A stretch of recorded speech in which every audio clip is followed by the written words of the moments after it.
going on, everybody?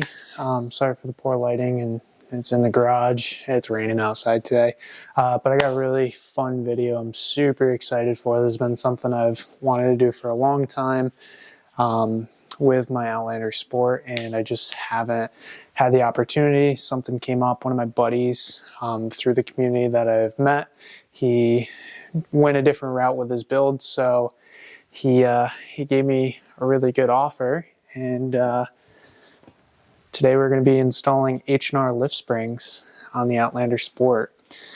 So these are H&R lift springs. These are two front. It is an 1.5-inch lift spring. I got the rears right here. So it's going to be, I don't know how much I'm going to film today. The shop that I'm working in, I'm not super comfortable filming in there yet. So I'm just going to have kind of bits and pieces, might take photos, do a little bit of voiceover, stuff like that. So that's what you're going to be expecting, coming forward in this video. The process is pretty straightforward. I'm going to link my video down below where I installed the ADF spacer lift, the 1.5-inch lift from Anderson Design Fabs. Pretty much a similar process. I'm going to be taking off my strut bar, removing the struts. And so what I'm going to be doing is taking the ADF spacers off my struts, disassembling my struts to put on these lift springs, which are used lift springs. They're a little under mileage of what my factory stock struts are, or shocks. I apologize, my shocks. So the mileage wise is going to be decent. It's not like I'm taking brand new springs, putting them on old shocks. So I think it's going to work out well, but I am going to be putting the ADF puck lift, spacer lift, whatever you'd like to refer to it as, back on top of those struts after installing these lift springs. So essentially, I'm going to have about 3 inches of lift total in my vehicle. Like I said, I'll link the video down below where I did the ADF lift because it's pretty much going to be the same exact process minus just dismantling those struts and taking the shocks off these springs and replacing them with these H&R lift springs. But yeah, again, let's get into it. Let's have some fun.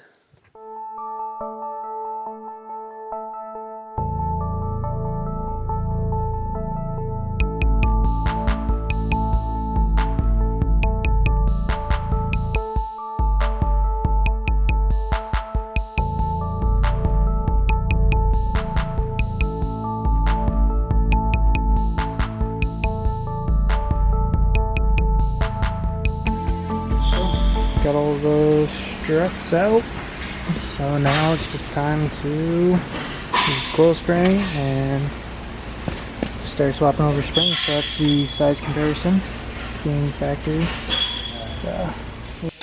Alright, so here's the completed.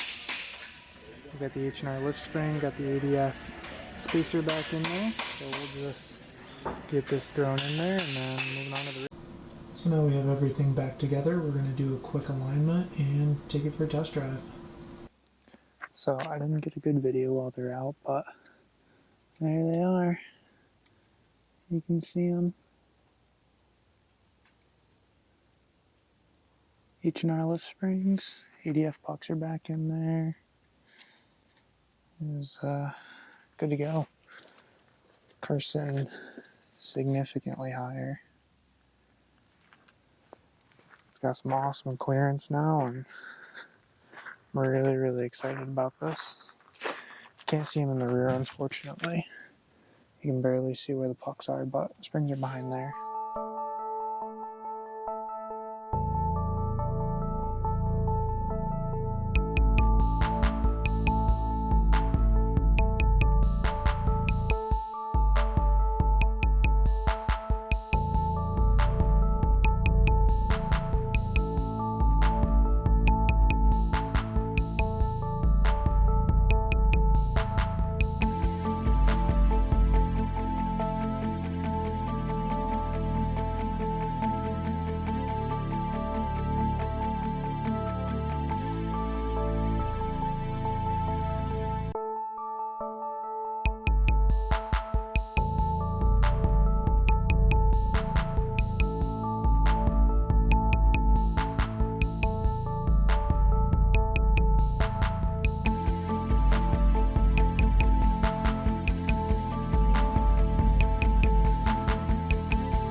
Gotta hop around the mud. It's like, it's like fine, I can stand in it, but then it like sinks down. But yeah, so there we are, everybody. We installed the H&R lift springs. Like I said, short video. Sorry I didn't get a lot of recording, but it is pretty much the same as the video I filmed previously where I put the ADF spacer lift in. Here it is though.